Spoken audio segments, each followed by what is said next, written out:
Welcome to our paper on cognitive and predictive analytics on big open data.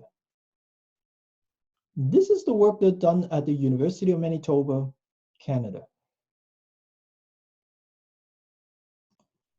Here's an outline of the talk.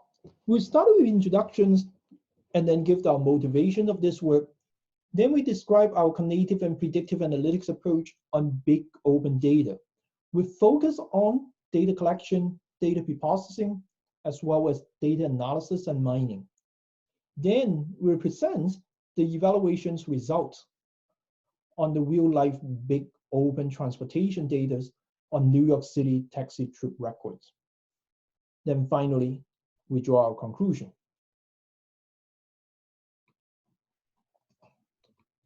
As we are living in the current era of big data, high volumes of variable data can be easily generated and collected at a high velocity from a wide variety of rich data sources.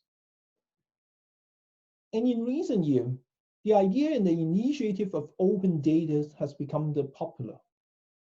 Many governments, agencies, organizations, as well as researchers have made their data openly available and accessible to others.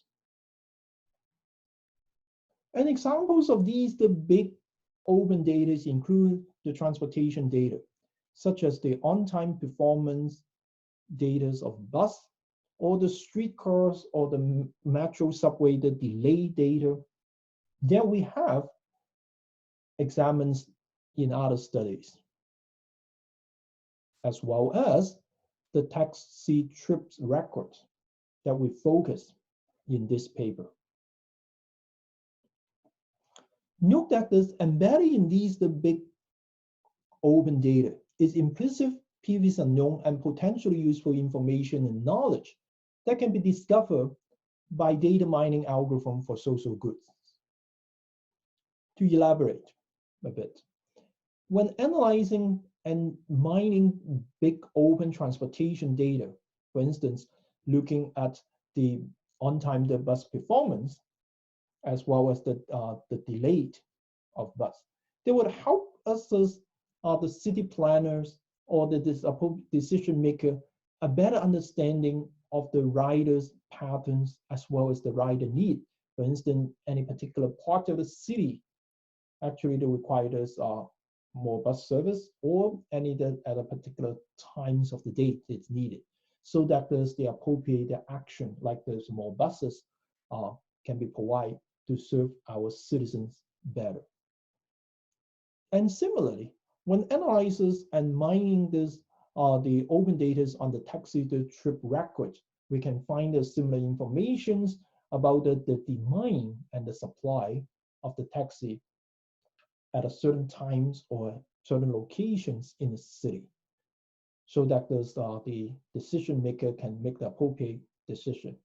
In addition to that, we can also looking at the other aspect of the taxi trip record, namely the tipping patterns, and that would actually help the social scientists to get a better understanding of the social behaviors of the citizens in a city.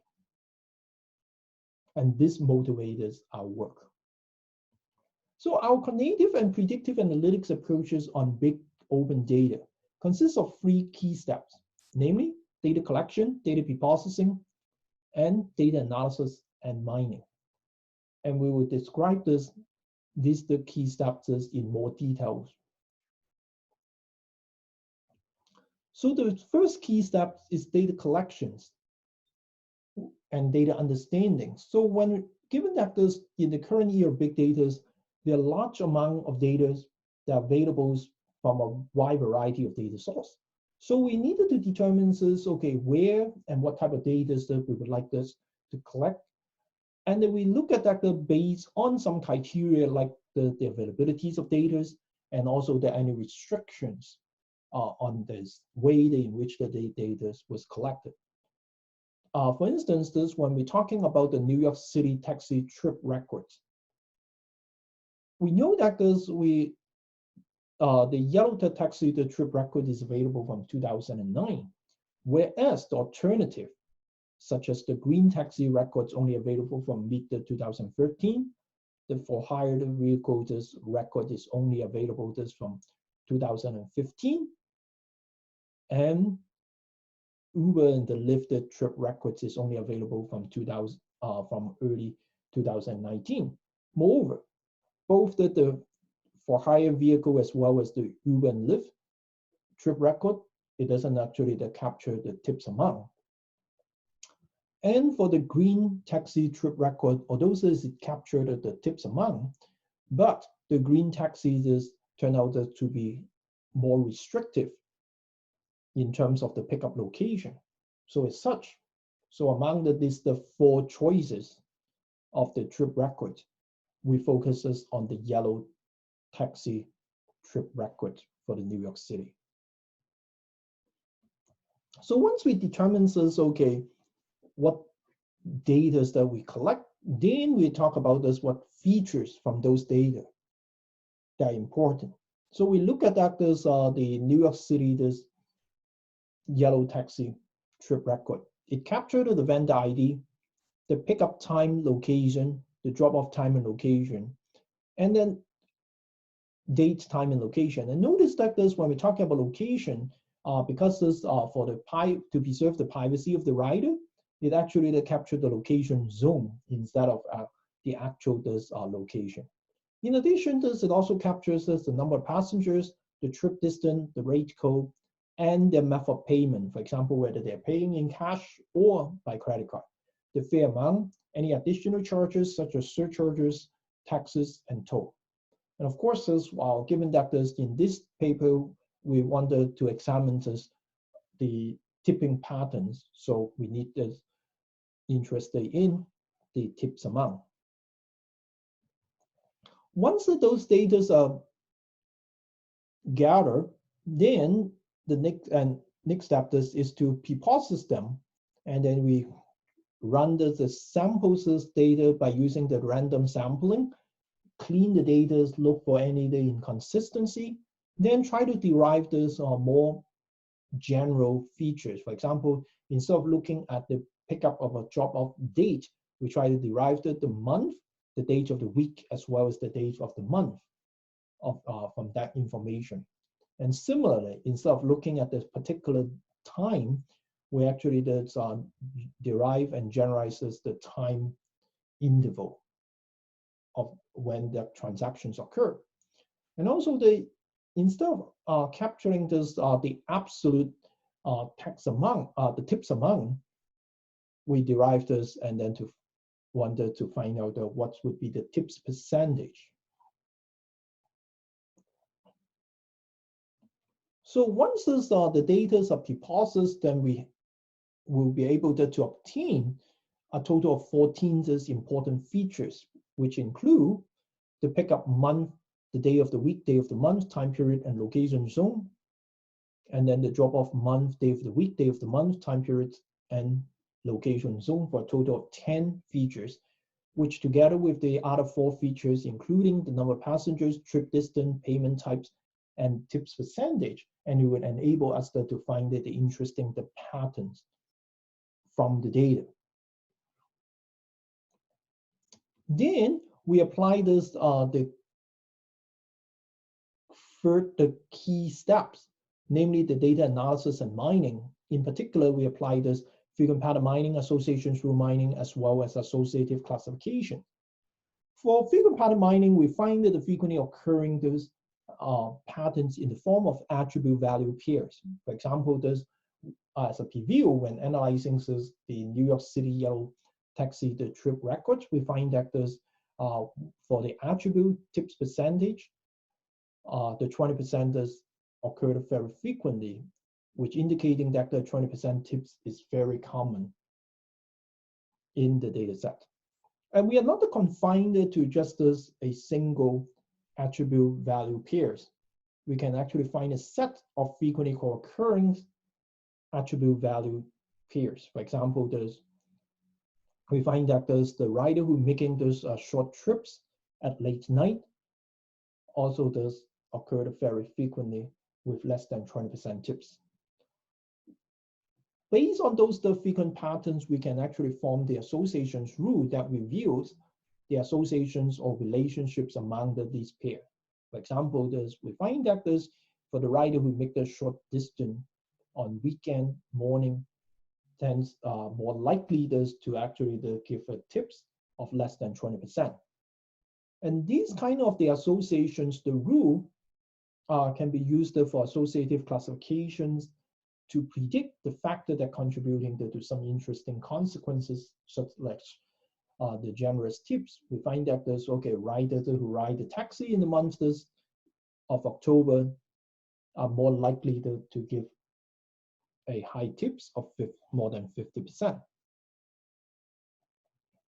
So let us look at some of the examples or the observation that we can find on our evaluation conducted on real life, the big open transportation data on New York yellow taxi trip record that was available to us from 2009, covering very broad areas within the New York City. When applying the frequent pattern mining, we find that for the rider who pay their fare by credit card. So usually for those machines, rider are given 3 options for the default suggested tips. So when given the 20%, 25%, and 30% on the machine, 20% is the most popular choice. And for the rider who decline to actually use any of the suggested tips percentage,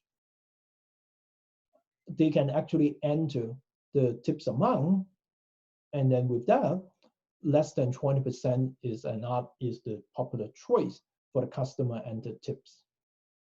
And as we mentioned earlier, we're not confined to frequent pattern consists of a single attribute value pairs. So they can have, as we can find, a set of co-occurring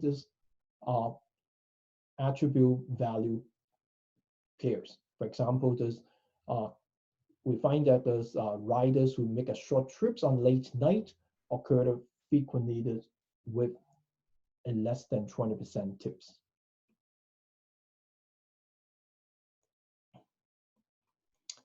And in addition to frequent pattern mining, we can also define the associations rule and use it for the associative classifications for predicting the factor that contributing to different level of tipping.